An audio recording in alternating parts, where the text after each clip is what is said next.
आप तो बिना बताए कि इतना बड़ा पार्सल लेके आ गए।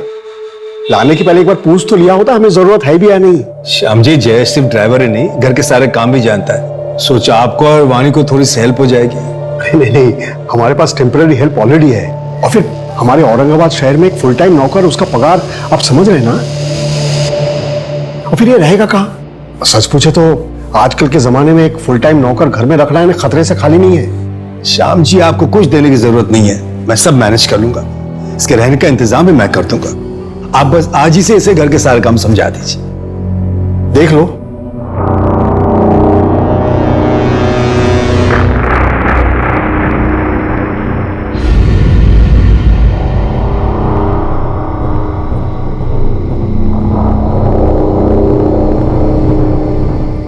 दो बज गए, अभी तक बहू घर नहीं आई।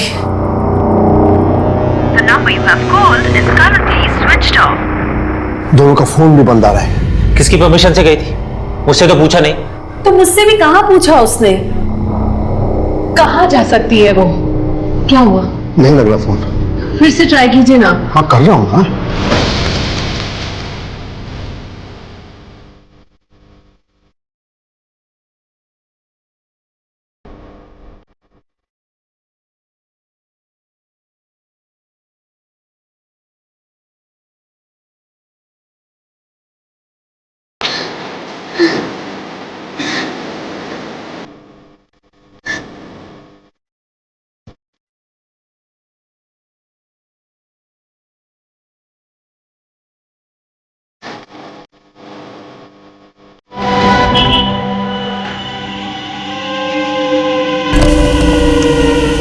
कुछ लोग मेरे पीछे पड़े हैं, प्लीज मेरी मदद कीजिए। प्लीज मुझे पुलिस स्टेशन ले चलिए।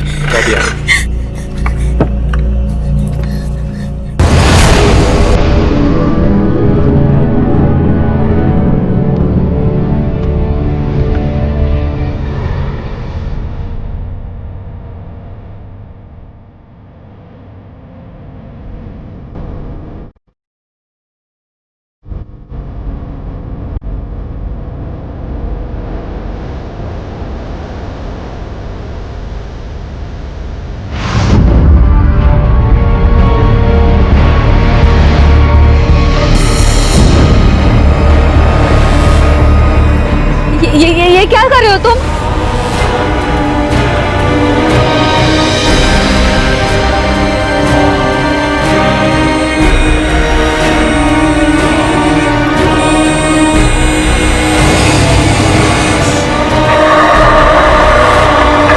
नमस्कार, आदाब। मैं अनूप सोनी, क्राइम पेट्रोल सतर्क के ब्लैक हेडलाइंस अध्याय के आज के एपिसोड में आप सबका स्वागत करता हूं।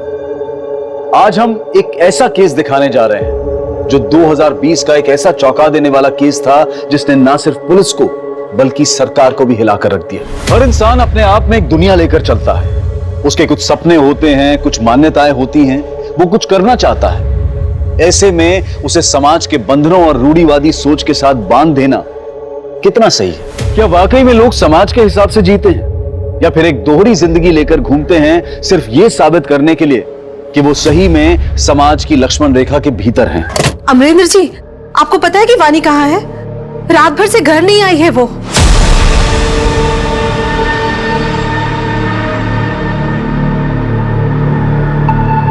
The number you have called is currently switched off.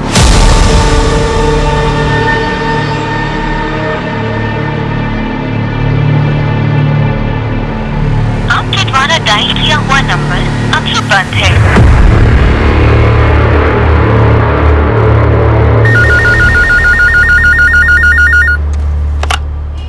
Hello,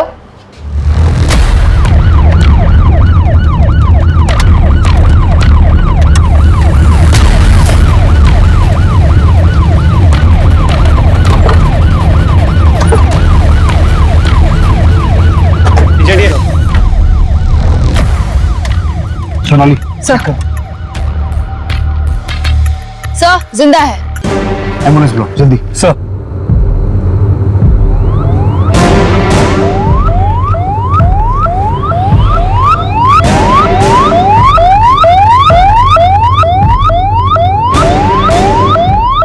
काफी ब्रूटल रेप केस लगता है। और ये लड़की है कौन? फोन किसने किया था? सर मैंने किया था। मैं यहाँ हल्का होने के लिए आया था, मैं देखा तो मैंने आपने फोन किया सर। लड़की को पक्का यहाँ किसी गाड़ी से डंप किया गया है।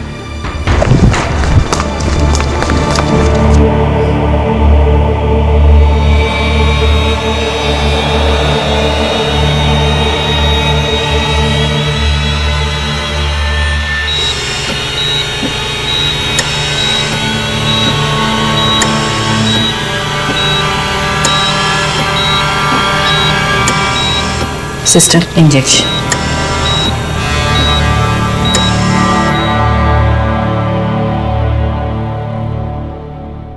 Sir 1 minute.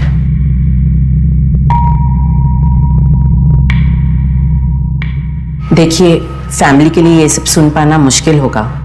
हमें 4 लोगों के सीमेंस के ट्रेसेस मिले हैं और प्राइवेट पार्ट में कांच के टुकड़े भी मिले हैं, जिसकी वजह से काफी ब्लीडिंग हुई है। सामूहिक बलात्कार का केस है। हाथ की हड्डी टूटी है और बैकबोन भी इंजर्ड है। हम अपनी पूरी कोशिश कर रहे हैं। गैंगरेप? किसने किया? कौन है वो लोग? बलात्कार? जी मैं समझ सकता हूँ कि आप लोग अभी कठिन समय से गुजर रहे हैं, लेकिन जिन जानवरों ने वाणी के साथ ये सब किया है उनका पकड़ा जाना बहुत जरूरी है। इसलिए वाणी कब और क्यों गई थी, कहाँ गई थी, जितनी जल्दी आप ये इंफॉर्मेशन हमारे साथ शेयर कर सकते हैं उतनी जल्दी हम अपनी छानबीन शुरू कर सकते हैं। जी मैं करण चंदक, मैं एक इन्वेस्टमेंट कंसल्टेंट हूँ। हमारी एक फर्म है चंदक्स इन्वेस्टमेंट के नाम से। जाने से पहले उसने ना मम्मी ना पापा, इनफैक्ट मेरी भी परमिशन नहीं ली। परमिशन? जी, अपनी परमिशन के बिना मैं उसे कहीं नहीं जाने देता था। ऐसा क्यों? तुम्हारी पत्नी थी। देखा ना सर आपने, मेरी परमिशन के बिना गई, क्या हालत हुई उसकी। वो कहाँ गई आपको पता नहीं, ये कैसे पॉसिबल है? और वो जब भी आपकी परमिशन से घर से बाहर निकलती थी, जाती कैसे थी? गाड़ी से, वो भी ड्राइवर के साथ। जयेश, वो भी गया था साथ में, उसका भी फोन नहीं लग रहा है। जयेश ड्राइवर है लेकिन घर का काम नहीं करता है। अमरन जी ने जबरदस्त हमारे मत्थे मार दिया था उसे। इतने महीनों से आप क्या काम कर रहे हैं? अब तक आपको कोई तकलीफ हुई? अरे अब तक नहीं हुई, लेकिन आज तो हुई है ना। जयेश और कार दोनों वापस नहीं आई है। अब बहू हॉस्पिटल में एडमिट है, तो क्या समझे हम? इन लोगों ने मेरी बेटी को कैदी बना रखा था सर। कहीं भी आना जाना हो तो इन लोगों की परमिशन लेनी पड़ती थी। कई बार तो अपना मन मार के घर में बैठी रहती थी। किसी के पास फुर्सत नहीं थी उसे बाहर ले जाने की। इसलिए मैंने अपनी गाड़ी और अपने ड्राइवर जयेश को इनके यहां छोड़ा हुआ था। 7 महीने से जयेश इनके यहां काम करता था सर। उसकी तनख्वाह भी मैं देता था। आपको किसी पे कोई शक, झगड़ा या कोई दुश्मनी? नहीं सर, हम लोग तो बहुत सीधे साधे लोग हैं। हमारा तो नियम है, ना किसी से दोस्ती ना किसी से बैर। मुझे जयेश का नंबर और एड्रेस चाहिए। कोई झगड़ा वगड़ा हुआ था घर में जो वाणी नाराज होकर चली गई? नहीं तो। कुछ तो हुआ होगा ना जो वाणी घर से चली गई। याद कीजिए, कुछ ऐसा जो हर रोज से अलग हो।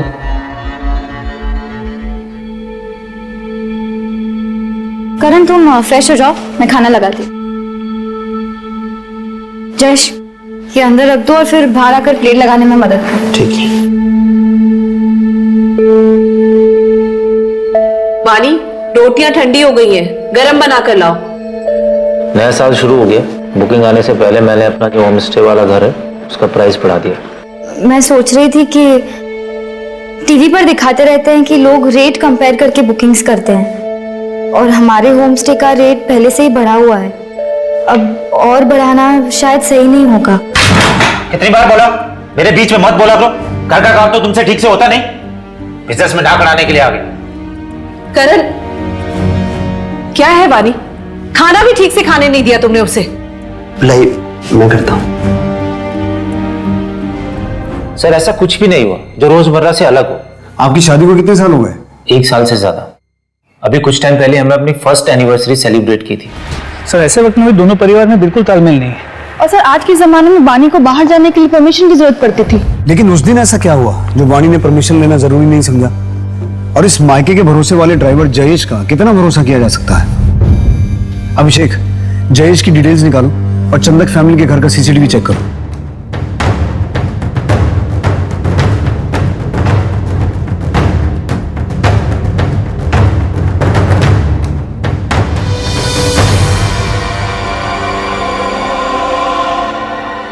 सब कुछ तो नॉर्मल दिख रहा है, फिर हुआ क्या होगा? हेलो। सर, जिस गाड़ी में जयेश और वानी गायब हुए थे वो गाड़ी सुंदरवाड़ी में एक सुनसान जगह पर खड़ी है। मैं अभी आपको लाइव लोकेशन सेंड करता हूँ।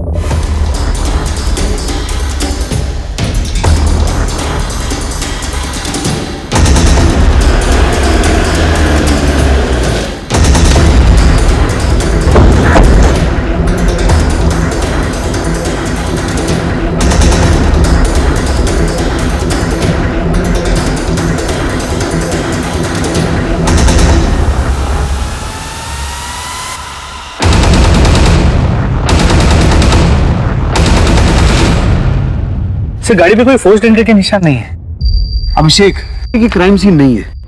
वाणी जहां हमें मिली थी वो जगह यहाँ से 60 किलोमीटर दूर है। मुझे लगता है वाणी को यहाँ से किडनैप करके किसी दूसरी गाड़ी में ले जाया गया होगा। सर, ये एक फोन मिला है, लास्ट डायल किसी क्लॉडिया का है। हो सकता है ये फोन वानी का हो।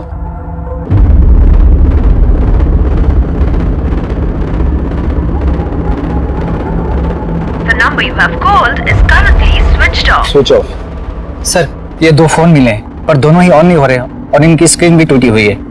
3 फोन, मतलब कोई तीसरा भी हो सकता है। सोनाली, इन फोन्स को डेटा रिकवरी के लिए भेजो। Yes sir. और ये क्लॉडिया कौन है? क्लॉडिया से बात की थी? क्लॉडिया तो वो फॉरेनर लड़की है जो 4 दिन के लिए हमारे होम स्टे में रहने आई थी। अतिथि देवो भवा, ये परंपरा है हमारे यहाँ की, इसलिए I love India. Jayesh, madam का सामान लेकर ऊपर जाओ।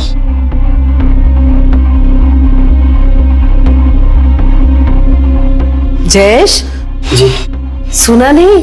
मैडम का सामान लेकर ऊपर जाओ। हाँ माँ जी, मैं लेके जाता हूँ। आइए।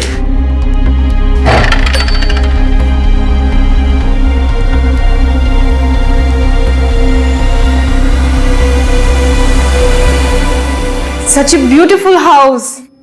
4 दिन बाद बोली कि 2 दिन और रुकूंगी, लेकिन फिर अचानक से चली गई।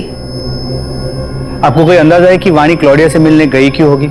वही तो मैं भी सोच रही हूँ कि वानी क्लॉडिया से क्यों मिलने गई। हमें क्लॉडिया की पूरी डिटेल्स चाहिए। उसका पूरा नाम, पासपोर्ट की कॉपी, वो बैंक की डिटेल्स जहां से उसने आपके होम स्टे में पेमेंट की थी। जी सर। वाणी ने क्लॉडिया को कॉल क्यों किया होगा? और फिर ऐसा क्या हुआ जो वाणी के साथ ब्रूटल गैंग रेप हुआ और अब जयेश और क्लॉडिया दोनों गायब हैं? मुझे लगता है वाणी के ससुराल वाले हमसे कुछ छुपा रहे हैं। इन सब की डिटेल निकालो, खास करके उसके पति करण की, और इस क्लॉडिया के बारे में और इंफॉर्मेशन निकालो। और इसके अलावा अमरेंद्र ने जो जयेश का एड्रेस दिया है उस एड्रेस पे जाके पता करो एक बार। सर।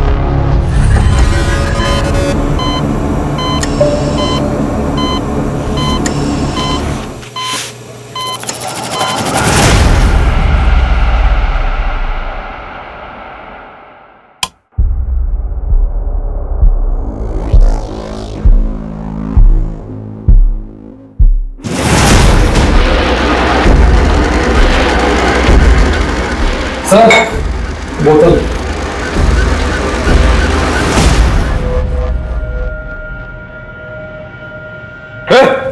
नमिल, उठ उठ। अरे कहां गए वो सब?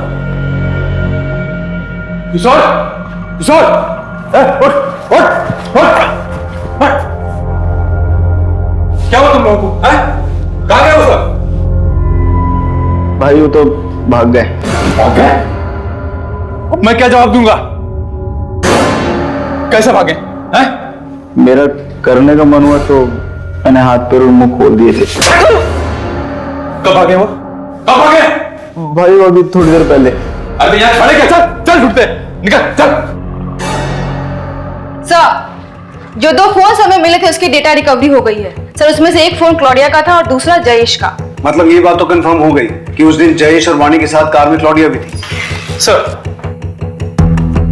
क्लॉडिया की सभी डिटेल्स को चेक किया। पिछले 1 साल में वो 3 बार टूरिस्ट वीजा पे इंडिया आ चुकी है। और जयेश के घर में हमें कई मैगजीन्स मिले जिसमें मॉडल्स फॉरेनर्स थे। तो ऐसे लगता है कि जयेश फॉरेनर्स से काफी ऑब्सेस्ड है। तो हो सकता है उसने उस दिन वाणी का रेप किया, लेकिन मेडिकल रिपोर्ट्स के हिसाब से वाणी का रेप 4 लोगों ने किया था, तो बाकी के 3 लोगों को हमें जल्द से जल्द ढूंढना होगा। और इस क्लॉडिया के बारे में मुझे एसपी साहब को इन्फॉर्म करना पड़ेगा, क्योंकि किसी फॉरेन नेशनल का गायब होना पॉलिटिकली सेंसिटिव मामला है।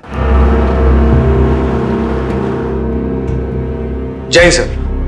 जय हिंद। सर, वाणी रेप केस में डेवलपमेंट हुई है। एक क्लॉडिया नाम की फॉरेन नेशनल भी वाणी और जयेश के साथ थी। जहां से हमें वाणी की कार मिली थी उसके आसपास कोई सीसीटीवी नहीं है, और अभी तक जयेश और क्लॉडिया को किसी भी चेक पोस्ट या टोल नाके को क्रॉस करते हुए नहीं देखा गया है। इसका मतलब वो लोग अभी भी शहर के अंदर ही हैं। कोई रैंसम कॉल? No sir. एक काम करो, मीडिया को बोलो कि इस केस को रिपोर्ट करें और सिर्फ जयेश और क्लोडिया की पिक्चर्स ही शेयर करना। इस केस में हमें मीडिया और पब्लिक के सपोर्ट की जरूरत पड़ेगी ताकि हम किडनैपर्स को लोकेट कर सकें। हमें कोई और जगह ढूंढनी होगी इससे पहले कि पुलिस हम तक पहुंचे। मेरे पास एक जगह है। देख, जगह ऐसी होनी चाहिए जहां सीधे जंगल के रास्ते में पहुंच जाए। रोड पे जाना खतरे से खाली नहीं, पुलिस चौकन्नी हो चुकी है। और तुझे क्या पता? मेरी उससे बात हुई थी, पहले इसका मुंह तो ढक। भारत भ्रमण पे आई हुई एक विदेशी महिला की किडनैपिंग का मामला सामने आया है। साथ ही एक ड्राइवर लापता है जिसका नाम जयेश है और उसकी उम्र 28 साल है। विदेशी महिला का नाम क्लॉडिया पेट्रोवा है और उनकी उम्र 30 साल बताई जा रही है। अभी तक पुलिस को कोई पुख्ता जानकारी नहीं है कि क्लॉडिया कहाँ है। आप में से किसी को भी इसके बारे में कोई भी इंफॉर्मेशन मिलती है तो अपने नजदीकी पुलिस स्टेशन पर जरूर रिपोर्ट करें। हमारी बातचीत क्लॉडिया की बहन सारा से भी हुई है जो उनको ढूंढने इंडिया आई हुई है। I just want them to find my sister. She has always loved India. How could this happen to her here? Sir, एक दुकान से फोन आया है। उनके पास क्लॉडिया के बारे में एक इंपॉर्टेंट इन्फॉर्मेशन है जो उनकी दुकान के सीसीटीवी कैमरा में कैप्चर हुआ है।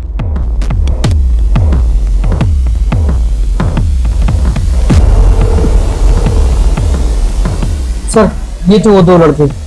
फिर आगे क्या हुआ? ऐसे क्या देख रही है? पूरा पैसा दूंगा ना, वो भी डॉलर में। ओ मैडम, कैसे लगा रही हो तुम? दिखाओ कैसे लगाया। हाथ कैसे लगाया? सोनाली, इन दोनों की फोटो को जूम करो और कॉपीज निकाल के आसपास के सभी पुलिस स्टेशन में सर्कुलेट करो।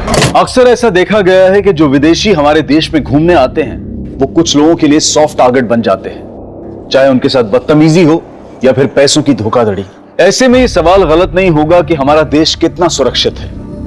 अतिथि देवो भव, ये सिर्फ कुछ शब्द हैं या हम वाकई अपने अतिथि को देवता के समान मानते हैं?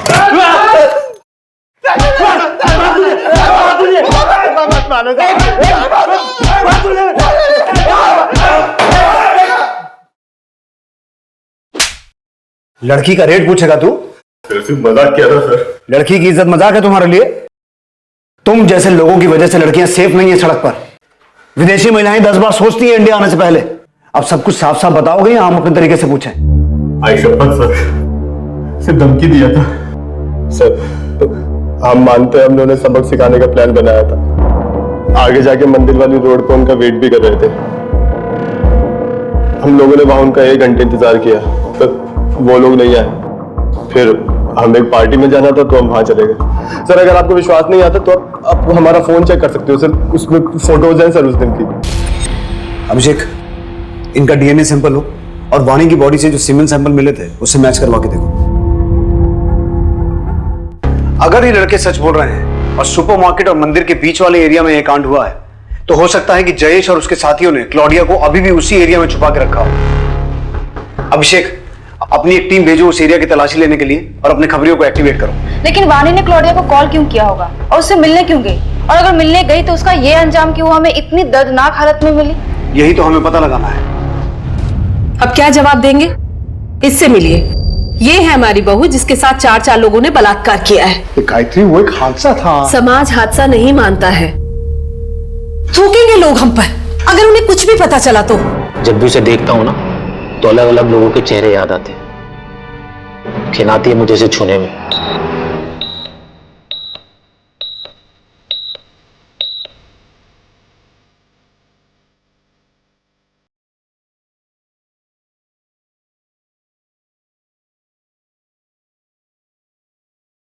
Thank you so much. मैं फोन करता हूं आपको। ओके बेटा, तेरे लिए बहुत अच्छी खबर है। ये देख,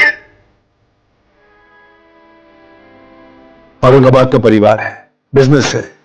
तो मैं सोच रहा था कि तेरी मां के जाने के बाद मैं अकेले तेरी शादी की जिम्मेदारी कैसे उठाऊंगा, लेकिन देख, भगवान ने मुझसे चप्पलें नहीं घिसवाई, सामने से रिश्ता आया है। लेकिन मेरी पढ़ाई? पढ़ाई तो होती रहेगी, तो शादी की बात भी कर सकती है। तो जरूरी बात अभी यह है कि लड़का तुझे पसंद है या नहीं।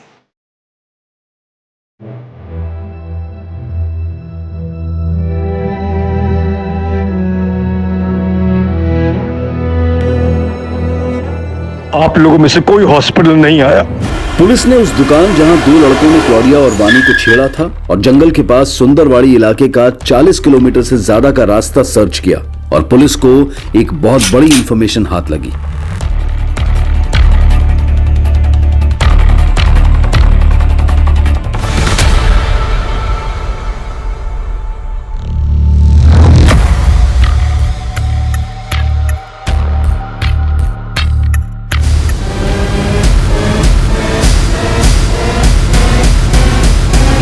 जो भी मुजरिम है उसे जल्दी पकड़ा जाएगा और क्लाउडिया को भी हम जल्दी ढूंढ लेंगे। हमारी सबसे अच्छी टीम इस केस पर दिन रात लगी हुई है। और सर, आपको इस केस को सुलझाने में इतना टाइम क्यों लग रहा है? No comments please. Sir, please. I won't leave this station till they find my sister.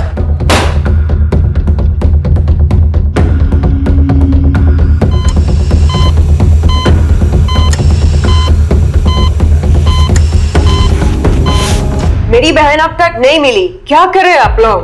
देखिए, हमारी सबसे अच्छी टीम इस केस पर लगी हुई है। जैसे ही आपकी बहन का कुछ पता चलेगा हम आपको बता देंगे, लेकिन तब तक मैं आपसे रिक्वेस्ट करता हूं कि आप प्लीज शांत रहिए और अपने होटल पे जाइए। जय सर। क्या खबर है देशमुख? मुझे मिनिस्ट्री को जवाब देना है। सर, हमारे प्राइमरी सस्पेक्ट जयेश की गोली मार के हत्या कर दी गई। एविडेंस के हिसाब से वानी का रेप वहीं हुआ है। शायद क्लॉडिया को भी वहीं रखा गया होगा, लेकिन सर अभी तक यह क्लियर नहीं हुआ है कि जयेश उस गैंग का मेंबर था या फिर वो खुद एक विक्टिम था। वाणी की मेडिकल रिपोर्ट में 4 रेपिस्ट का जिक्र है ना? जी सर, जयेश की डीएनए रिपोर्ट से क्लियर हो जाएगा कि वो रेप में शामिल था या नहीं। हम मान लेते हैं कि जयेश उनमें से ही एक था, फिर भी 3 लोग अभी भी ऐसे हैं जो अभी बाहर हैं और वो बहुत खतरनाक है और उनके पास हथियार भी है और बेहद चालाक भी है, क्योंकि उन्होंने किडनैपिंग पॉइंट से वाणी को 60 किलोमीटर दूर फेंका। लेकिन सर, अगर वो वाणी को इतनी दूर तक लेके गए तो किसी कार, टेम्पो या किसी व्हीकल का इस्तेमाल तो हुआ होगा। ये एक सीधी सड़क है, कोई डाइवर्जन नहीं है। वहां पे कोई ना कोई सीसीटीवी कैमरा होगा। उस दिन की सीसीटीवी फुटेज निकलवाओ, उस पूरे एरिया की अच्छे से छानबीन करो। जितनी पुलिस फोर्स चाहिए ले जाओ, हमारे पास वक्त बहुत कम है। क्लाउडिया के ऊपर खतरा बढ़ते जा रहा है। अभिषेक, ये केस तो और उलझता जा रहा है। पॉसिबल है कि ये किडनैपिंग वाणी की वजह से की गई हो, क्योंकि उसके ससुराल और मायके वाले दोनों के पास बहुत पैसा है। लेकिन क्लॉडिया की वजह से ये एक रैंडम किडनैपिंग भी हो सकती है। हो सकता है किसी ने इसे प्लान किया हो, क्योंकि अभी तक रैंसम का कोई कॉल नहीं आया। तो पॉसिबल है कि क्लॉडिया को ह्यूमन ट्रैफिकिंग के लिए किडनैप किया गया हो। सर, पॉसिबल तो है। तो एक काम करो अभिषेक, अपनी सर्च टीम के साथ उस जंगल के आसपास के एरिया को एक बार फिर से सर्च करो।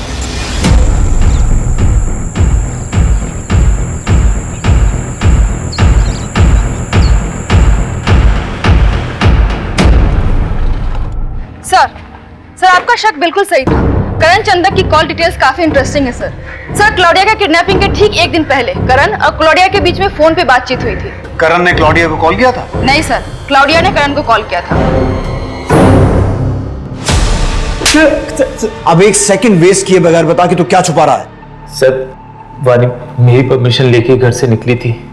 क्लॉडिया हमारे होम स्टे वाले घर पर रुकी हुई थी। मैंने उसकी फ्रेंडशिप का गलत मतलब निकाला। मुझे लगा कि वो इनविटेशन दे रही। Thank you so much everyone, it was a wonderful dinner. आप लोगों को मेरे डिश में आना चाहिए, मुझे लगता है आप लोगों को पसंद आएगा। I am sure Karan you will enjoy it.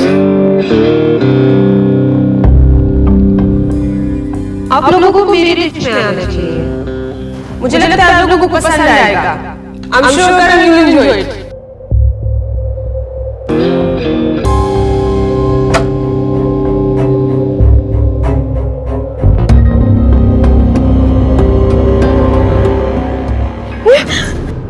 Claudia, निकलो यहाँ से। लिसन टू मी, सुनो।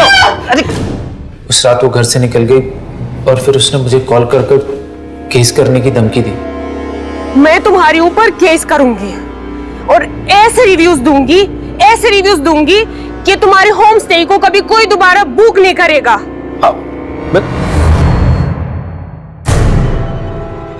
बहुत बड़ी गड़बड़ हो गई वानी, तुम्हें मेरी मदद करनी पड़ेगी। क्लॉडिया से तुम्हारी अच्छी बनती है, वो तुम्हारी बात मान लेगी। प्लीज मेरी मदद कर दो। इसीलिए मैंने वानी को क्लॉडिया को मनाने के लिए भेजा था। तो तूने अपनी पत्नी वानी को क्लॉडिया से मिलने के लिए भेजा और ये खेल रचा ताकि तू क्लॉडिया को गायब कर दे और वो तेरे खिलाफ कंप्लेंट नहीं कर सके। लेकिन तेरी खुद की पत्नी वानी, उसे गायब क्यों किया? सब कुछ सच सच बता, क्या हुआ था उस दिन और क्लॉडिया कहाँ है? सर मैंने बस कॉल वाली बात छुपाई थी, इसके अलावा मुझे कुछ नहीं पता। सोनाली, इसके हलक में हाथ डाल के इससे सच निकलवाओ।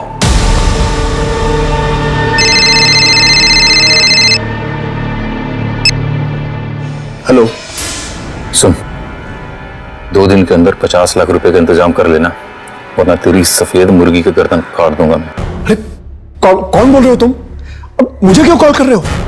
मैं क्यों दूं पैसे? मुझे कुछ नहीं पता, तेरी बहू तो हमारे हाथ से निकल गई और ये गोरी मेहमान तो तेरी ही है ना। देख, मुझे बस पैसे चाहिए। अरे पर मैं क्यों दूं क्लॉडिया के लिए पैसे? सरकार से मांगू तुम? मैं तुझसे मांग रहा हूँ, सरकार से तुझे मांगना है तो तू मांग ले। देख, मुझे कुछ नहीं पता, मैं दोबारा फोन करूंगा। हेलो, सुनो, क्लॉडिया को छुड़ाने के लिए फिरौती का कॉल आपको? वो क्लॉडिया लगती कौन है हमारी? अब तो हमारी गेस्ट भी नहीं रही। अगर रहते भी रहे सर तो भी मैं पैसे नहीं देता। अरे सर, ये क्लॉडिया के लिए पैसे तो सरकार ने देने चाहिए ना। आप लोग कुछ कीजिए सर, मैं तो फंस गया हूं सर इसमें। वो नंबर दीजिए जहां से कॉल आया था। जी नोट करो, 444-7856। ठीक है श्याम जी, आप जाइए, हम देखते हैं। जी सर, थैंक यू। सर आपको क्या लगता है ये जो कह रहे हैं वो सच कह रहे हैं? एक काम करो, इस शाम का नंबर सर्विलेंस पे डालो और पता करो इसे फिरौती का कॉल कौन से एरिया से किया गया था और ये नंबर किसके नाम पर रजिस्टर्ड है। Yes sir. सर जंगल के बाहर एक होटल है जिसके बाहर एक सीसीटीवी कैमरा है। उसकी फुटेज चेक करने में पता चला कि जिस दिन हमें वाणी मिली थी उस दिन उस एरिया से उस वक्त 2 कार्स निकली थी। सर ये पहली गाड़ी एक टैक्सी है जो अभी औरंगाबाद से बाहर है, और सर ये गाड़ी किसी अजीत नायक के नाम पे रजिस्टर्ड है। मेरी इस अजीत नायक से बात हुई, उसने कहा कि उस दिन वो अपने दोस्त के साथ किसी शादी में गया हुआ था। इस अजीत नायक और उसके दोस्त को उसकी गाड़ी के साथ यहाँ बुला लिया है। अब होपफुली अजीत नायक और उसकी कार से कोई लीड मिले जिससे केस आगे बढ़े। उस जंगल वाले एरिया से कुछ पता चला? नहीं सर, ना जंगल से, ना रोड से, ना टोल नाके से, कहीं से कोई लीड नहीं मिली। पर ऐसा कैसे पॉसिबल है? इसका मतलब है ये लोग मूव नहीं कर रहे हैं, कहीं छुप के बैठे हैं। एक काम करो अभिषेक, अब तुम जंगल के आसपास के रेजिडेंशियल एरिया में अपने खबरियों को एक्टिव करो, हो सकता है वहां से कोई क्लू मिल जाए। सर वो गाड़ी का मालिक अजीत नायक और उसका दोस्त सनी शर्मा दोनों बाहर आए हैं।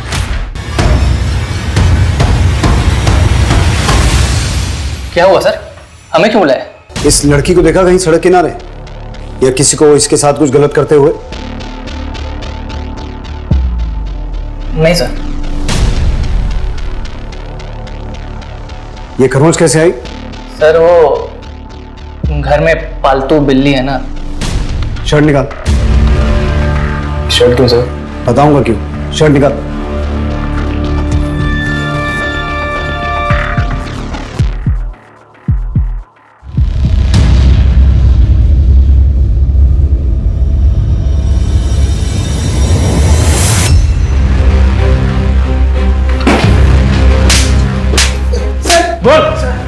सर बताता हूँ, मारो बताता हूँ सर। सर हम लोग एक शादी में गए थे, हमने वहां बहुत पी ली थी सर।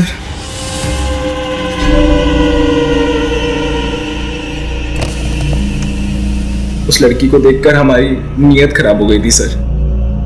हमने उसे गाड़ी में बिठाया और फिर हमने उस लड़की ने तुमसे मदद मांगी थी। अगर हैवानियत की जगह इंसानियत दिखाई होती ना तो आज हॉस्पिटल में वो अपनी जिंदगी के लिए लड़ नहीं रही होती। अपने बाकी 2 साथियों के नाम बोलो। 2 साथी? नहीं सर, सिर्फ हम दोनों थे, सच कह रहा हूं सर। कौन थे? बोल, बाकी दोनों के नाम बता। सर वाणी के 4 रेपिस्ट में से हमने 2 को पकड़ा है, लेकिन उन्हें क्लॉडिया के बारे में कुछ नहीं पता। सर एक चीज इंटरेस्टिंग है कि उन्होंने वाणी को जिस जगह से अपनी गाड़ी में लिफ्ट दी थी वो जगह उस जगह के काफी नजदीक है जहां से हमें जयेश की डेड बॉडी मिली थी। हमने अपने खबरियों को एक्टिवेट कर दिया है और शाम की कॉल्स को मॉनिटर कर रहे हैं। सुन, कल दोपहर 12 बजे बैग में पूरे 50 लाख रुपए भर के सीमेंट फैक्ट्री के बाहर जो डस्टबिन है वहां डाल देना। हाँ ठीक है, मैं पैसे लेके पहुंच जाऊंगा। हाँ।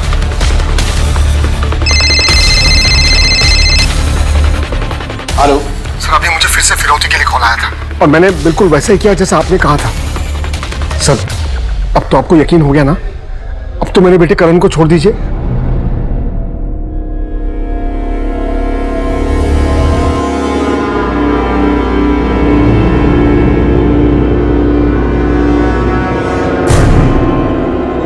वाणी बेटा, क्या हो रहा है तुम्हें? वाणी बेटा, क्या हो रहा है? क्या बेटा? करण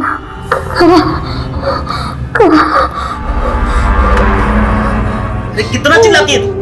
मिर्ची तो तू खाती नहीं है, फिर खाती क्या है? बे, अगर मैं 2 घंटे के अंदर नहीं आता हूं तो इसको मार के फेंक देना जंगल में।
अरे सब आराम से। अब सच सच बता, क्लॉडिया कहाँ है? टाइम वेस्ट मत कर।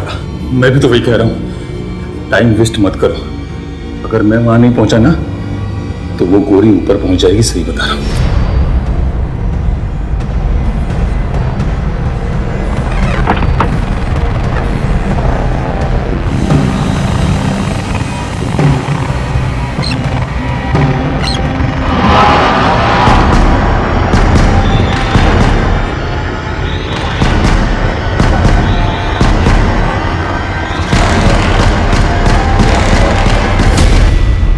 इतना टाइम हो गया रमेश को, देखना फोन लगा कि कहाँ रह गया वो। The number you have called is currently switched off. Phone नहीं लग रहा उसका। तो शादी को उड़ा देते हैं।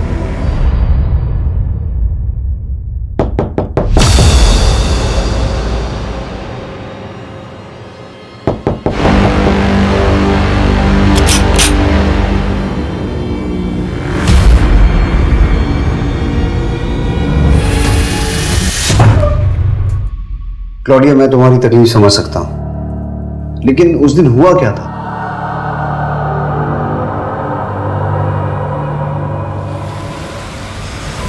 हाय वानी। हाय क्लॉडिया, कम इन।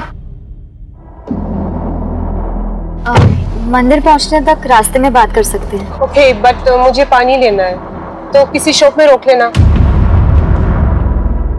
देखो, करण ने जो किया वो गलत था, पर तुम्हारे लिए मैं फिर भी ये सब भूल सकती हूँ।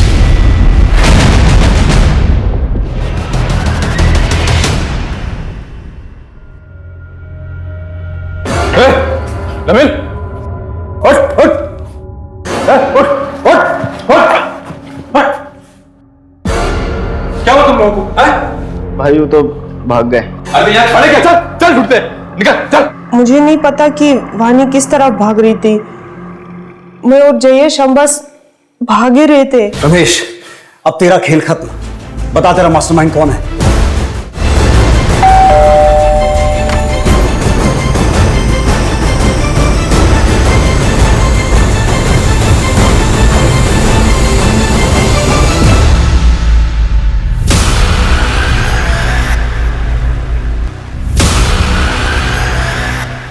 क्या हुआ? अरे कहाँ ले जाए मुझे? सर, मैंने कुछ नहीं किया, मेरे बेटे ने भी कुछ नहीं किया। आंखों के सामने रहते ही खूब अच्छे से धूल झोंकी।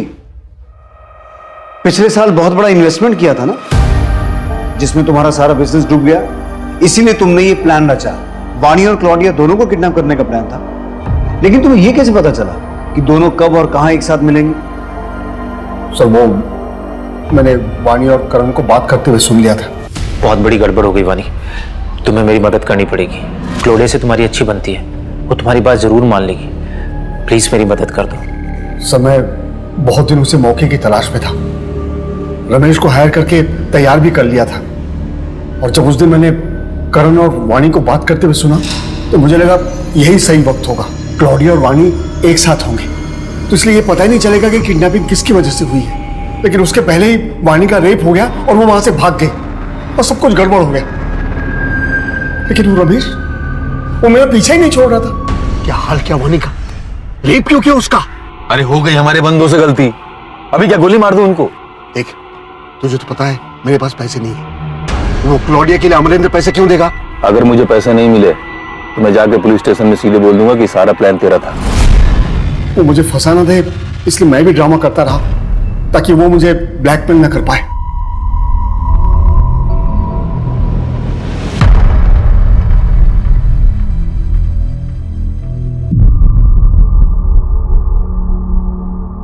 अजीत, सनी, किशोर, नवीन,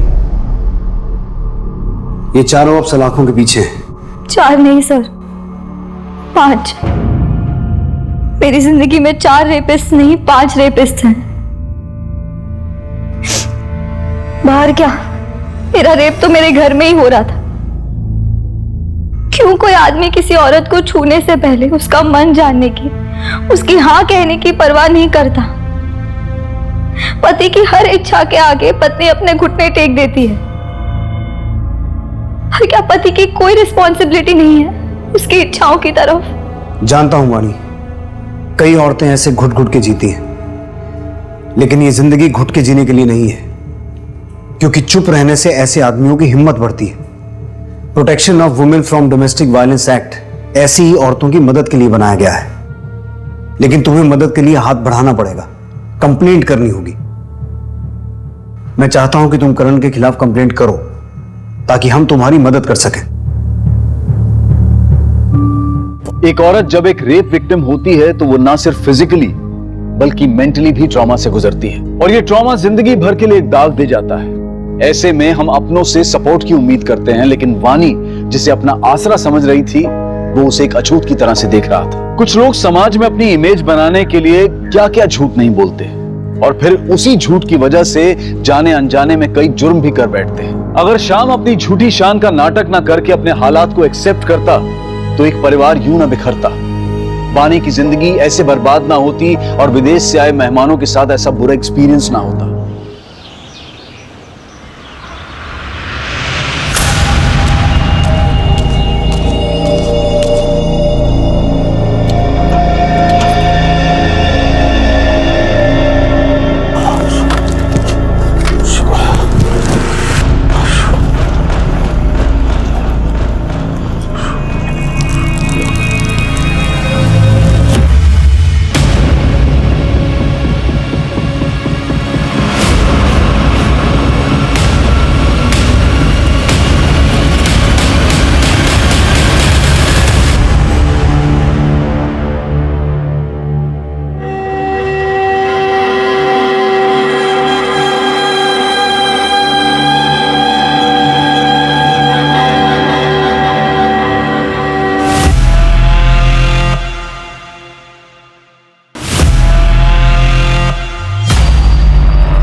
नमस्कार, आदाब। मैं अनूप सोनी क्राइम पेट्रोल सतर्क के ब्लैक हेडलाइंस अध्याय के आज के एपिसोड में आप सबका स्वागत करता हूं। Corona virus. हाल फिलहाल में पूरी दुनिया भर में इस वायरस के कारण तकरीबन 3000 से भी ज्यादा लोगों की जान गई है। हमारे देश में भी लोग इस वायरस से बचने के लिए तरह तरह की सतर्कता बरत रहे हैं, लेकिन कोरोना से भी ज्यादा घातक एक वायरस है जिसके कारण हमारे देश में हर साल लाखों लोग अपनी जान गंवाते हैं। आज का एक केस उसी वायरस की चपेट में आई एक मासूम, एक निर्दोष जिंदगी का है।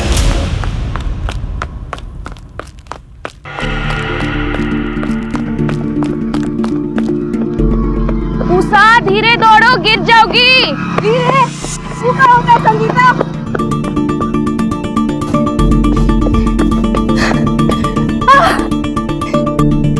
जीत गए। कैसे जीत गया हम? ये लो तुम्हारा नाम। कहा संगीता? आती तो तुम रोज हो, पर आज तो कोशिश भी नहीं की। क्या हुआ? तबीयत ठीक नहीं है क्या? किसी ने डांटा? बाबूजी ने कुछ बोला? अम्मा ने? बाबूजी ने बोला इस साल परीक्षा खत्म होती ही हमारी शादी करा देंगे। कोनो लड़का भी देख लिया उन्होंने बिरादरी का। अरे तो बोलो अपने बाबूजी को कि तुमको शादी नहीं करनी है इतनी जल्दी, पहले पढ़ाई करोगी फिर नौकरी करोगी, उसके बाद अगर कोई लड़का मिला तो देख लेंगे ना। रहने दे हमारी पुटी उषा, हमारे बाबा मिले थे तोरे बाबा से उस दिन, बोल रहे थे तोरी शादी भी इस साल करा देंगे, वो भी जून से पहले पहले। कुछ भी बकवास कर रही है, ऐसा कुछ हो ही नहीं सकता। मत मान हमारी बात, जा पूछ ले अपने बाबूजी से, लड़का भी देख लिया उन्होंने। पर हमको शादी नहीं करनी है, हम तो चाहते हैं कि हमारे चाहने न चाहने से कुछ नहीं होगा। तू चाहे कितना ही तेज क्यों ना दौड़ ले, समाज की दीवार नहीं लांघ सकती। हम इतनी आसानी से हार नहीं मानने वाले। तुम चलो, साइकिल हम चलाएंगे।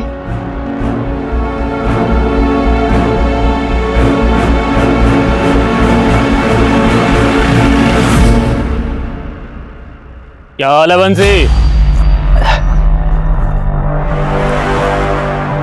राम राम मालिक। चाय पियोगे? नहीं नहीं मालिक। गोपाल, क्या सुन रहे जी? तुम लोग जानवर का लाश उठाने से मना कर दियो। हड्डियां बूढ़ी हो चुकी है मालिक, वो अपना बोझ तो उठता नहीं है, तो जानवरों का कहाँ से उठाएंगे? और हमारे बच्चे तो ये सब काम करने से साफ मना कर चुके हैं मालिक। बच्चे कुछ ज्यादा समझदार हो गए तुम्हारे। बोझा नहीं उठा सकते, झाड़ू तो उठाओगे, नालियां साफ करोगे ना? हाँ हाँ मालिक। मालिक 30 रुपए में पूरा नहीं पड़ता है। बगल वाले गांव में नाली साफ करने का 50 रुपए मिलता है। अच्छा, 50 रुपया चाहिए तुम लोग। अभी सर पे खड़ा मत रहो, जाओ पंच लोग से बात करके बताएंगे। मुंह में जुबान आ गया इन लोग को, कुछ करना पड़ेगा। क्या कहते नेताजी, 50 रुपए देंगे? बोले हैं कि देखेंगे, अब कि नहीं दिए ना तो काम छोड़ देंगे। 50 रुपया नहीं देंगे ना तो फिर हम सब मिलकर काम छोड़ देंगे। चलो मनोहर भैया, हम चलते हैं। रात में चौधरी के खेत की रखवाली करने जाना है। कहा बंसी भैया, दिन में खेत मजूरी, रात में रखवाली, थकते नहीं हो तुम? 3 बेटियां हैं भैया, दिन रात काम नहीं करेंगे तो कैसे पालेंगे पोसेंगे, कैसे शादी ब्याह करेंगे? चलो अच्छा हम चलते हैं। हाँ भैया हाँ।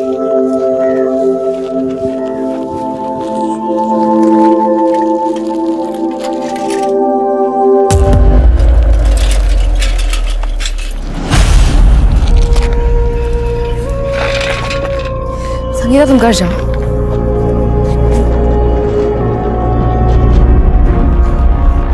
हम शादी नहीं करेंगे, हम बता देते आपको। हमको पहले पढ़ाई करनी है फिर नौकरी करनी है, हमने पहले ही मना कर दिया था ना आपको शादी के लिए। लेकिन हम मना नहीं कर पाए, अच्छा रिश्ता सामने से आया था, कैसे मना करते? तो अच्छा खासा दहेज भी मांगे होंगे, कहाँ से देंगे इतने दहेज? हाँ वो हम देख लेंगे, तुम्हारी 2 बहनें और हैं, तुम्हारी शादी हो जाएगी ना तो हमारा बोझ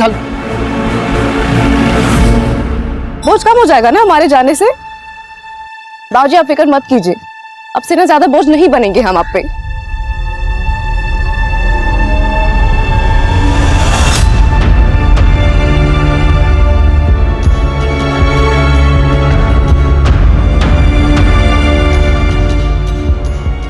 उषा दी हमरा चॉकलेट और हमारा चॉकलेट लाए हैं, लो। अरे तुम लोग इतना बड़ी हो गई हो लेकिन फिर भी बचपना गया नहीं है, तो थोड़ा तुम भी बच्चा बन जाओ ना माँ। बंसी, ओ बंसी! बाबूजी, बाबूजी, क्या हुआ दादाजी? अरे गिलास पानी चाहिए था। बेकार में डरा दिए हमको तो लगा कहीं आप अगर पानी चाहिए था तो पानी पानी चलाना चाहिए ना, आपके बेटे का नाम काहे चला रहे? मेरी मर्जी, वैसे कोई बताएगा एक गिलास पानी के लिए पूरी मंडली क्यों जमा हो गई यहाँ? अब कोई पानी भी देगा या नहीं? ला रहे।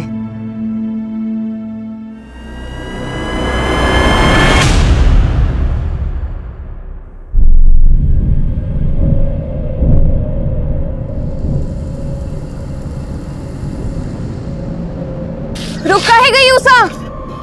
प्यास लगी है, पानी पी के आते हैं। ठीक है, तू जा पानी पी कर आ, हम चले रेस जीतने। तुम निकलो आगे, हम फिर भी तुमको ओवरटेक कर लेंगे, देख लेना। देखते हैं।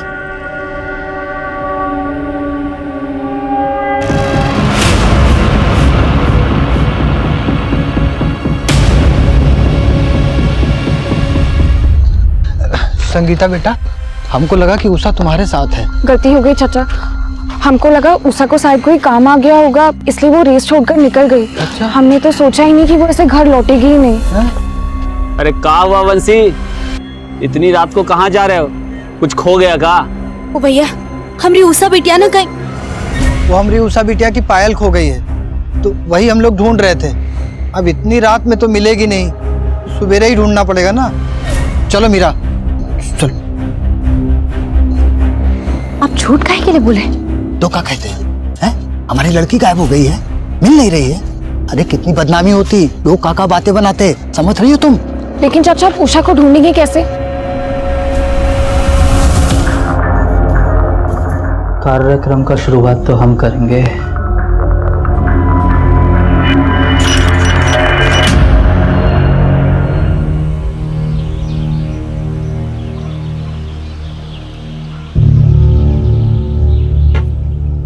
दो दिन हो गया, अब बहुत हो गया। अब हमको पुलिस को बताना होगा उषा के बारे में। लेकिन बाबूजी, जरा सोचिए कितनी बदनामी होगी इन बच्चियों के लिए। तो बंसी, नालियों का कचरा साफ कर करके तेरे दिमाग में भी कचरा भर गया है। तेरी खोखली इज्जत बिटिया की जान से बढ़कर है। तो बैठ, हम जा रहे हैं गांव वालों के साथ थाने। बैठो रही है तू।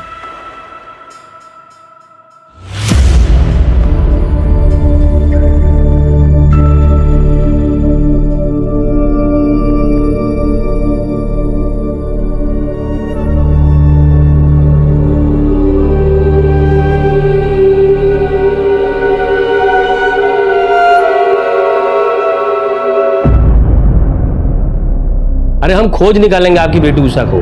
हम यहाँ क्यों हैं? जनता की सेवा के लिए है ना साहब। आप ही का आसरा है। अब लेकिन एक समस्या है। क्या साहब? पिछले महीने पड़ोस गांव से भगीरथ साहू जो है, वो आप ही की तरह रोते रोते आ गए हमारे पास कि अपनी बेटी लक्ष्मी को खोज निकालनी है, गुहार लगाते हुए। तो हम भी लग गए काम पे। पूरा गांव, शहर, जिला सब छान मारे, लेकिन लड़की नहीं मिली। और 4 दिन बाद लड़की अपने आप लौट आई, वो भी शादी करके दूसरे जात के लड़के के साथ। हमारी उषा ऐसी नहीं है साहब। अरे हम कब कहे कि उषा ऐसी है, लेकिन शिकायत दर्ज करने से पहले थोड़ा जांच पड़ताल कर लें। क्या है कि कॉलेज और मोहल्ले में किसी लड़के के साथ, अब उम्र भी तो फिसलने का है ना। फिर भी आपको अगर शिकायत कराना ही है तो हम तो यहाँ पे हैं ही, आ जाइएगा।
देखिए, शिकायत तो हम दर्ज कर लेंगे, लेकिन इतना बात याद रखिएगा कि जब हम आपकी भागी हुई बेटी को उसके पति समेत सौंपेंगे ना, तो समझ में नहीं आएगा कि बेटी के मिलने की खुशी मनाए कि इज्जत मिट्टी मिलने का शोक।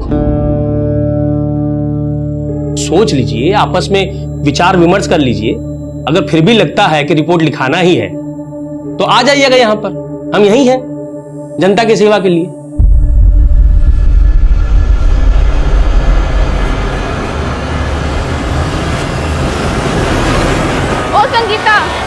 अरे संगीता, कहाँ खोई हो? कब से बुला रहे हैं तुम्हें? कुछ नहीं, दिमाग में ऐसे ही कुछ चल रहा था। अच्छा, उषा का कुछ पता चला? नहीं। तुमका क्या लगता है उषा कहाँ हो सकती है? हमको कैसे मालूम होगा? हमसे काहे ऐसे सवाल कर रही है? अरे हम तो बस पूछ रहे हैं। उषा इतनी अच्छी दोस्त है तुम्हारी, उस दिन तुम ही थी उसके साथ। हमको तो लगता है पुलिस ये सब सवाल करेगी। पुलिस? क्या कह रही है तू? हाँ हम उसके साथ थे, इसका ये मतलब तो नहीं कि हमें सब पता होगा। तू भी ना कुछ जो बात करती है, हमें तुमसे बात ही नहीं करनी। हटो।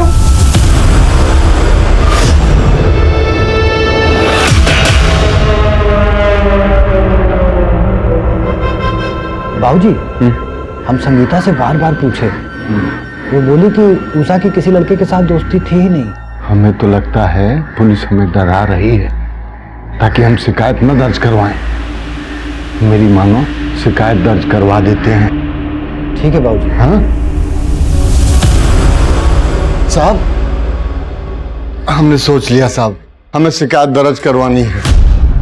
ठीक है, जो जनता जनार्दन चाहे। वैसे आप लोग का गांव माखनपुरा है ना? जी साहब। तब तो गड़बड़ हो गया। क्या है ना कि माखनपुरा हमारे थाने के अंडर नहीं आता। तो हम क्या करें साहब? आप लोग एक काम कीजिए, दौलतपुरा पुलिस स्टेशन चले जाइए। वहां का जो SHO है वो भी हमारे तरह ईमानदार है, आप लोग की पूरी मदद करेगा। ठीक है, चलिए। भाऊजी, हम मनोहर के साथ दौलतपुरा पुलिस स्टेशन जा रहे हैं, रपट लिखा के ही आएंगे। बंस भैया, अभी अभी नंदू खबर किए कि मंदिर के पास वाले पेड़ पे ना एक लड़की की लाश लटकी पड़ी है। चलो चलो।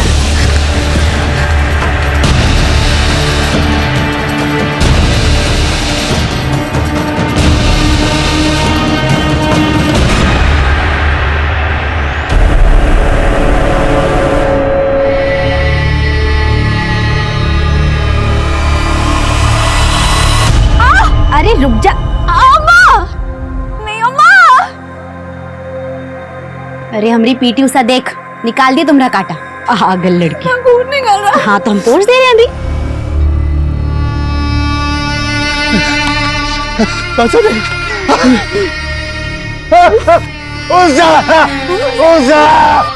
हमें पुलिस के आने तक ना पड़ेगा चाचा जी। हमें कह रहा है मैं आ रहा हूँ। गणेश, यस, उतरवा ला इसको और सौंप दे परिवार वालों को अंतिम संस्कार के लिए। ये सब आप ही की वजह से हुआ है। चुप कर, गलती इनकी लड़की का है और तू हम पे इल्जाम लगा रहा है। ओ चाचा, चलो दस्तखत करो इस पे और ले जाओ लाश को अंतिम संस्कार के लिए। केस खत्म हुआ। इतनी जल्दी कहाँ इंस्पेक्टर? आप तो जनता के सेवक हैं, पहले लाश का पोस्टमार्टम तो करवाइए। तू कौन है? एडवोकेट अभय। अच्छा तो तू है अभय। तो अभय बाबू, ये आत्महत्या का केस है और आत्महत्या के केस में ना पोस्टमार्टम की जरूरत नहीं है। जरूरत है। अगर उषा ने फांसी लगाई है तो उसके पैरों पे पोस्टमार्टम तो होकर रहेगा। क्यों गाँव वालों?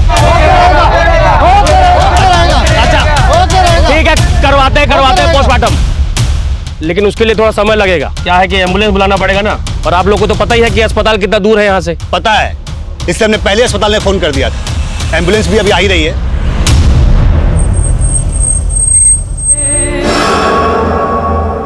गणेश, यस, तू भी जा साथ में।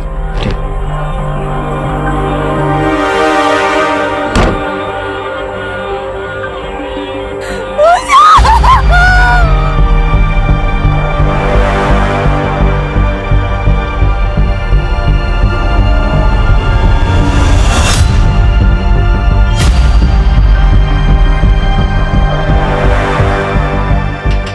चाचा जी साइन कीजिए, बॉडी लेके जाइए। अरे FIR रजिस्टर किए आप लोग अभी तक?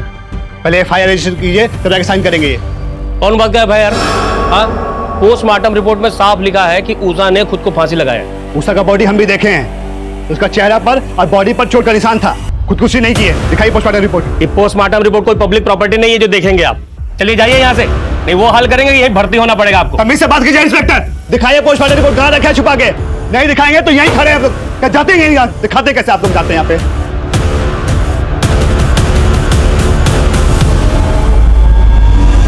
लखन जी, आप लोग जिद छोड़ दीजिए, बॉडी गल रही है। ठीक यही होगा कि आप लोग जल्द से जल्द उषा का अंतिम संस्कार कर दे। डॉक्टर साहब, हम लोगों में कुंवारी लड़की को जलाया नहीं जाता।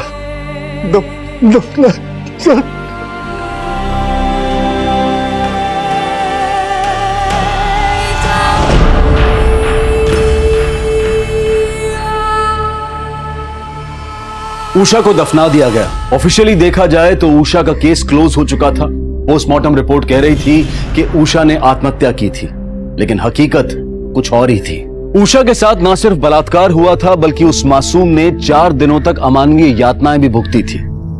कौन थे दरिंदे और क्यों हुआ था उषा के साथ इतना भयानक अपराध? इन सारे सवालों के जवाब मिलने अभी बाकी थे, लेकिन सच की एक फितरत होती है कि उसे कितना ही क्यों न दबा दिया जाए, पर आखिरकार वो सतह पर आ ही जाता है।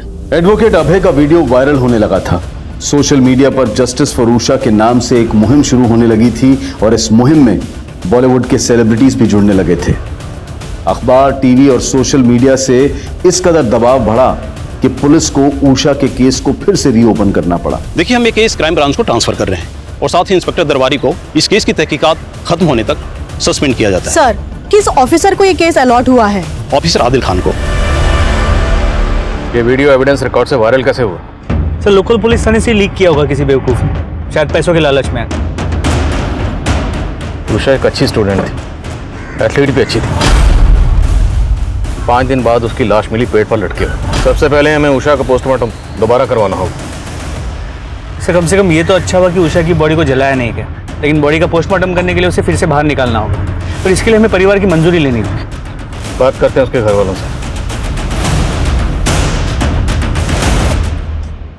काफी मेडल जीते थे उषा ने। अब इन सब बातों का कोनो फायदा नहीं है साहब, हमें हमारे हाल पे छोड़ दीजिए। लाखन जी, मैं आपकी नाराजगी समझता हूँ। नाराजगी नहीं, गुस्सा है साहब, हमें गुस्सा है। उषा के जीते जी तो आप लोगों ने कुछ किया नहीं, अब उसके मरने के बाद उसकी कब्र खुदवा के काहे उसकी आत्मा को कष्ट पहुंचाना चाहते हैं? जब तक हम पोस्टमार्टम नहीं करवाएंगे, हमें उषा की मौत की असली वजह पता नहीं चलेगी, और जब तक वजह पता नहीं चलेगी, हम इस केस में आगे कैसे बढ़ेंगे? चाचा जी, उषा को इंसाफ दिलवाने के लिए हमें कोशिश तो करनी होगी। ठीक है साहब, हम तैयार हैं। लखन जी, मैं वादा करता हूं, इस बार उषा को इंसाफ जरूर मिलेगा।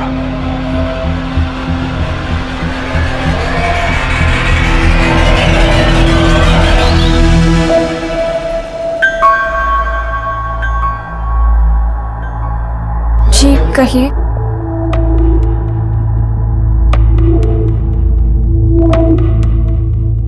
जिस दिन उषा गायब हुई थी, तुम उसके साथ थे। क्या होता उस दिन? डरो नहीं, बोलो। उस दिन उषा और हम रेस लगा रहे थे। उषा पानी पीने के लिए रुक गई और हम आगे चले गए। बहुत देर तक जब वो नहीं आई तो हम वापस चले गए। वो वहाँ नहीं थी। पुजारी जी से भी पूछा, उनको भी कुछ पता नहीं था।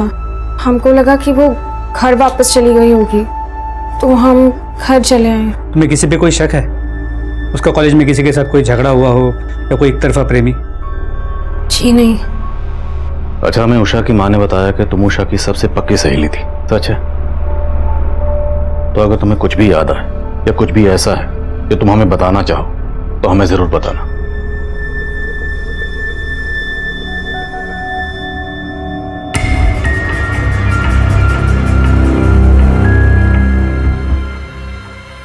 बाबा, हम अभी आते हैं।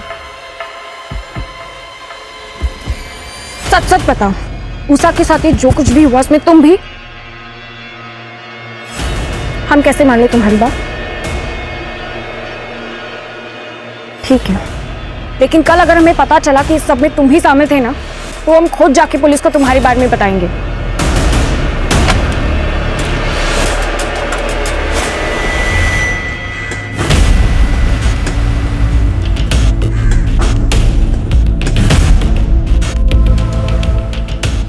मौत गले की हड्डी टूटने से हुई थी। तो क्या उषा ने खुदकुशी की थी? जी नहीं, मुझे तो इस बात की हैरानी है कि पहले वाली पोस्टमार्टम रिपोर्ट में इस बात का जिक्र क्यों नहीं हुआ। लड़की का प्राइवेट पार्ट्स बुरी तरह से डैमेज्ड है। उन लोगों ने इसको बुरी तरह से नोचा है, यही उनकी हैवानियत नहीं रुकी। प्राइवेट पार्ट्स में कांच के टुकड़े मिले और उसकी छाती पर रॉड से वार किया गया। मतलब ये खुदकुशी नहीं थी? वो लड़की तो चलने की हालत में भी नहीं होगी। जरूर इस केस को आत्महत्या का रूप देने के लिए उन लोगों ने उसे फांसी पर लटका दिया।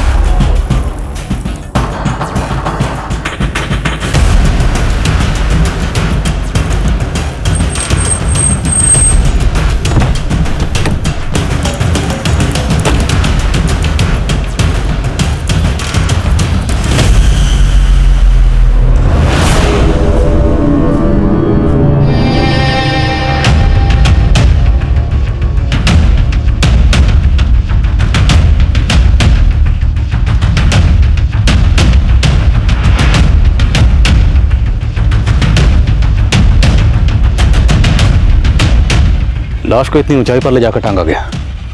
एक दो लोगों का काम नहीं है, पक्का 2 से ज्यादा लोग हैं और हो सकता है पूरी प्लानिंग पहले से की गई हो। सर इस केस को बुरी तरह लिपा पोता गया है। अनुज अगर लिपा पोता गया है तो हम उसे साफ करेंगे और क्लू नहीं है तो क्लू ढूंढेंगे, लेकिन हमारे डिपार्टमेंट पे जो धब्बा लगा है उसे मिटाना है हमें।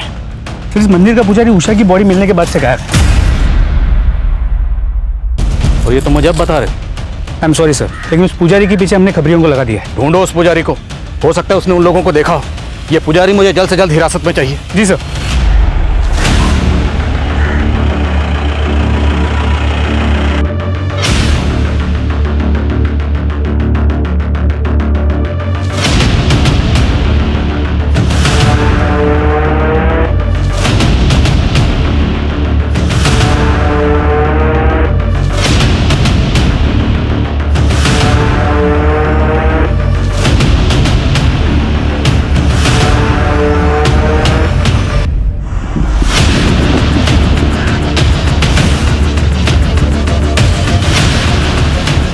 कहता है भाई सब बढ़िया रे, बैठा।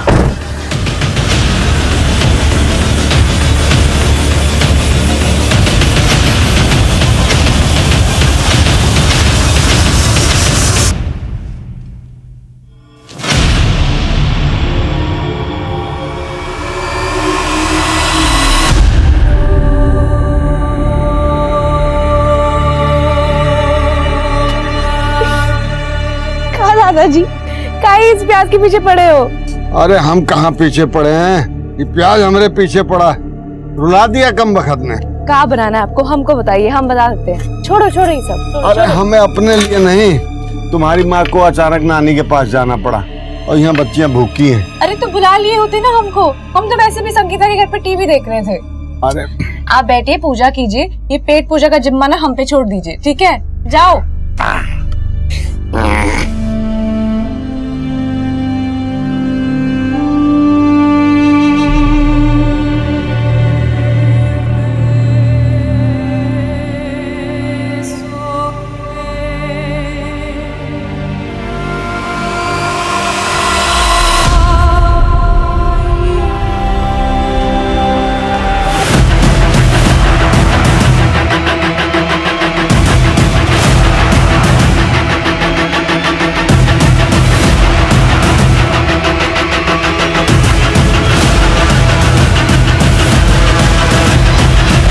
साहब हम कुछ नहीं किए हैं साहब, हम पे विश्वास कीजिए साहब, हम सच बोल रहे हैं साहब। भगवान के मंदिर में रहते हो पंडित जी, शैतानों का साथ देना उचित नहीं।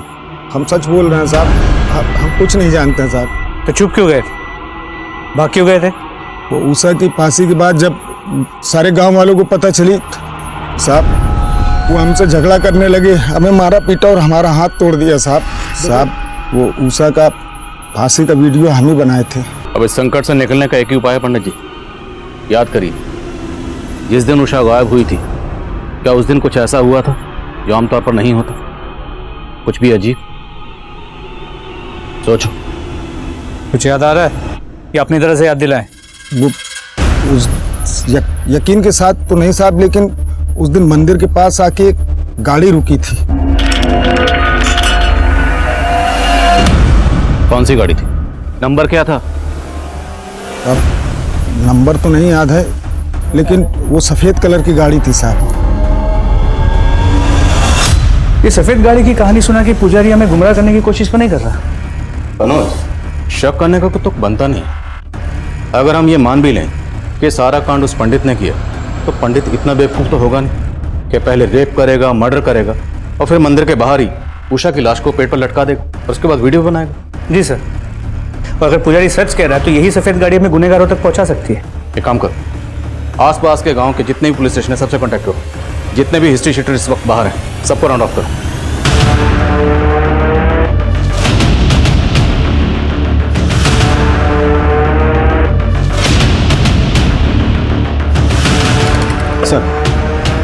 सर संगीता के पीछे जो खबरी लगाए थे उन्होंने इंफॉर्मेशन दी है। संगीता फोन पे किसी को धमकी दे रही थी और उषा के मर्डर के बारे में बात कर रही थी। संगीता से दोबारा मिलना पड़ेगा, उषा ने शायद किसी अपने से ही धोखा खाया।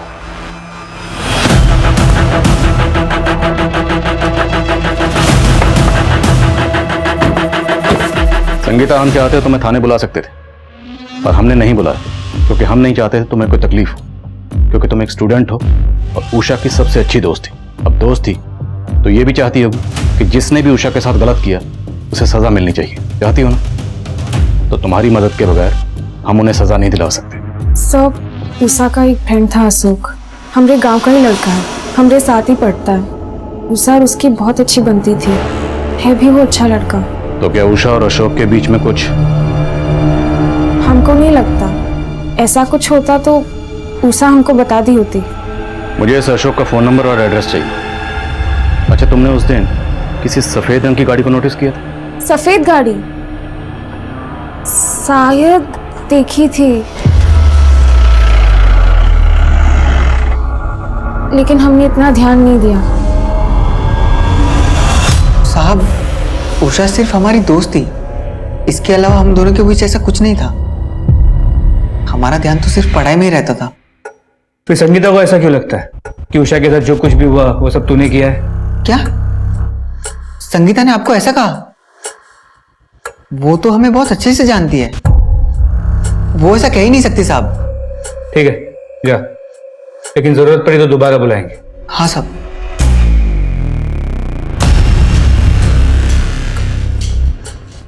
देखने से सीधा लगता है, लेकिन फिर भी नजर रखना।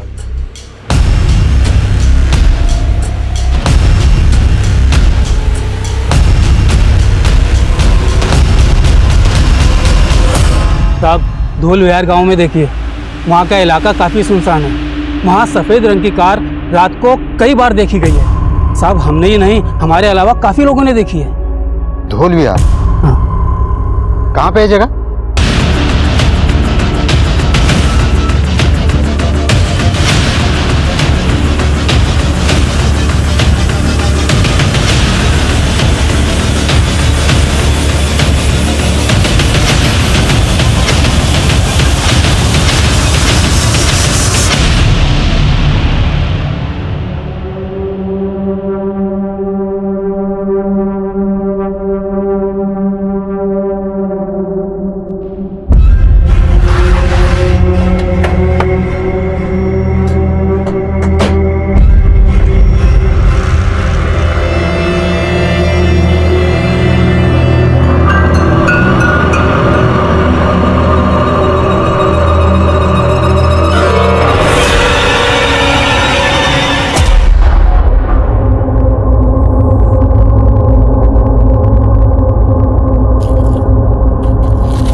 उषा दीदी का ही कपड़ा है।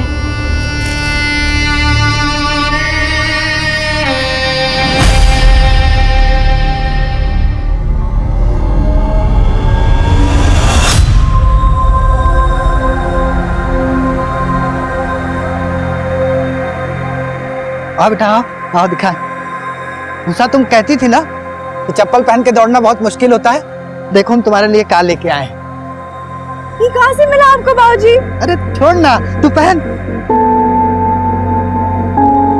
इसको पहन के ऐसा रहेगा जैसे कि हम उड़ने वाले हैं। इसीलिए तो तुम्हारा नाम उषा रखे हैं, पीटी उषा के नाम पे। जब तुम मैदान में दौड़ोगी ना तो सब लोग चिल्लाएंगे, उषा उषा उषा उषा उषा उषा उषा। ये हमारी उषा का ही जूता है। सर, एक लोकल पॉलिटिशियन है, त्रिलोक राजपूत। ये बंसी और उसके बिरादरी के लोगों से चिढ़ा हुआ था क्योंकि ये लोग दिहाड़ी बढ़ाने की मांग कर रहे थे। बुलाओ इसे थाने। सर। तुम यहाँ क्या कर रहे हो? तुम्हारा सस्पेंशन तो अभी खत्म नहीं हुआ। खान साहब, हम गलत नहीं है।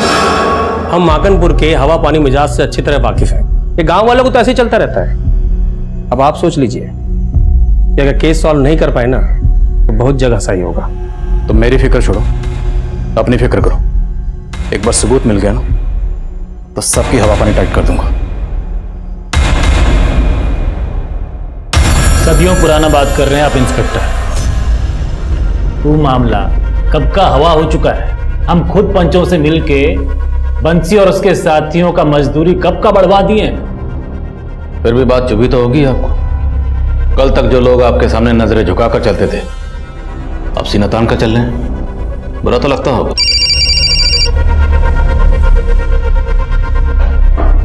सर।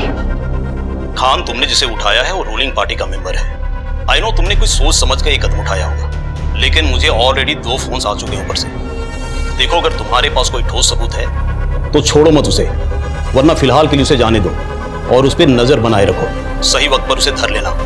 ठीक है सर, अब से जो भी गिरफ्तारी होगी सबूतों के साथ ही होगी। जय हिंद।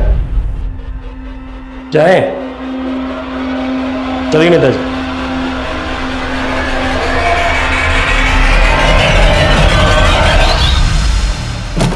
हमें अपनी तहकीकात का तरीका बदलना होगा। उषा जहां से गायब हुई, जहां पर उषा को रखा गया और फिर फाइनली जहां पर उषा की लाश मिली, ये सारी जगह एक दूसरे के आसपास है। सर, इससे इतना साफ हो जाता है कि वो लोग गांव के चप्पे चप्पे से वाकिफ हैं। बिल्कुल, जिसने भी ये कांड किया या तो इसी गांव के या फिर आसपास के गांव के। उषा के गायब होने से लेकर उषा की लाश मिलने तक जितने भी लोग इस गांव को छोड़कर गए सबकी लिस्ट बनाओ। और अगर कोई गांव के बाहर पैसा भेज रहा है और जरा सा भी शक है, उठाओ उसे। ये लोकल नेता थे लोग और हमारे डिपार्टमेंट के होनहार इंस्पेक्टर दरबारी, सब पर नजर रखो। सर।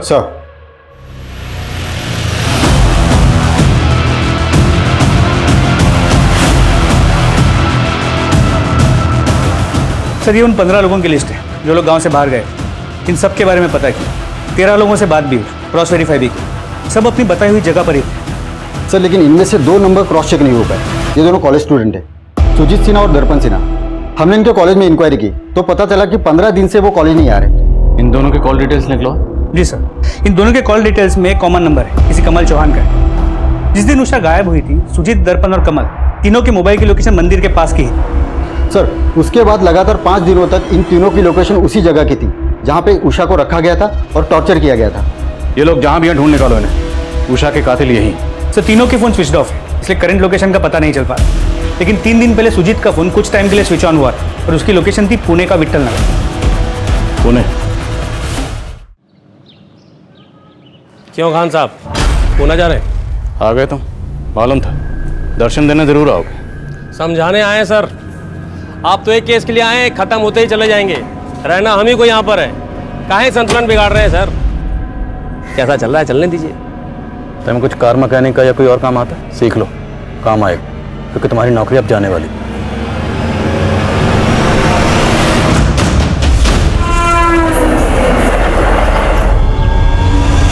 सर, सुजीत की लोकेशन इसी एरिया की है, विट्ठल नगर।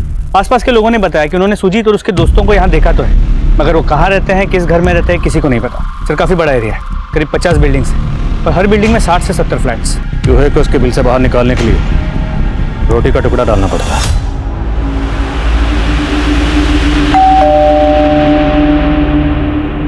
हाय मैम, हम आर्थर पिज़्ज़ा से।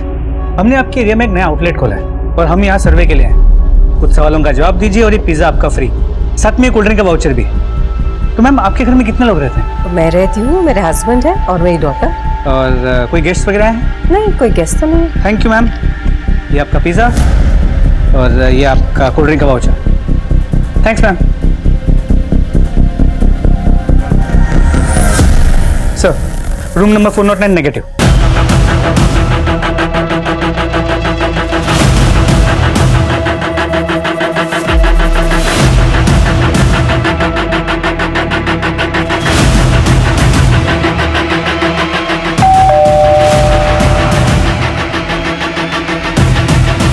कहिए।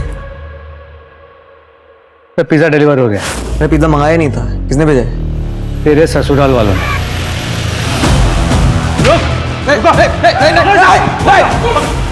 नीचे बंदूक, नीचे बंदूक, नीचे बंदूक, नीचे। देख, तू मरेगा, तेरे साथ दोनों दोस्त भी मरेंगे। कमल, गोली मत चला। कमल, बंदूक रख दे नीचे, गोली मत चलाइए। ला दे, इसे हम सराहने के नीचे लेकर सोते हैं। चल। उषा को इतनी बेरहमी से टॉर्चर क्यों किया? क्या दुश्मनी थी तुम तीनों की उषा से? 3 नहीं सर, 4 लोग थे। चौथा कौन? अशोक।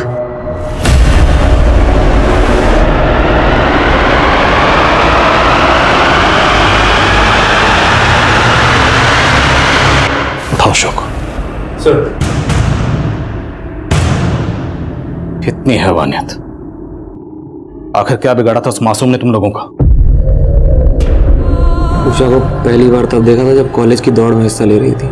दौड़ तो जमीन पे रही थी, पर बिजली हमारे दिलों में दौड़ गई। उषा जैसी कोई थी नहीं दूसरी गांव में, चढ़ गई हमारी नजरों में। लेकिन यह अशोक को उससे प्यार हो गया।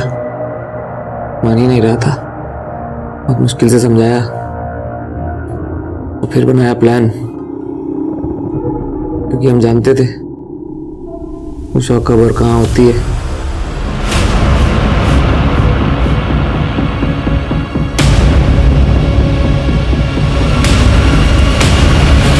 सर, मजा किया उसके साथ। मजा करना तो अलग बात है, लेकिन वो थी तो दूसरे जात की।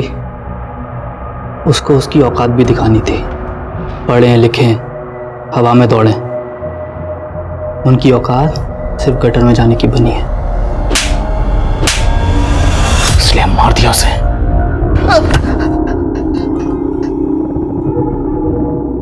उषा तुझे अपना अच्छा दोस्त मानती थी, अच्छी दोस्ती निभाई तूने। साहब गलती हो गई साहब। जिंदगी भर जेल में सड़ोगे, वादा है मेरा।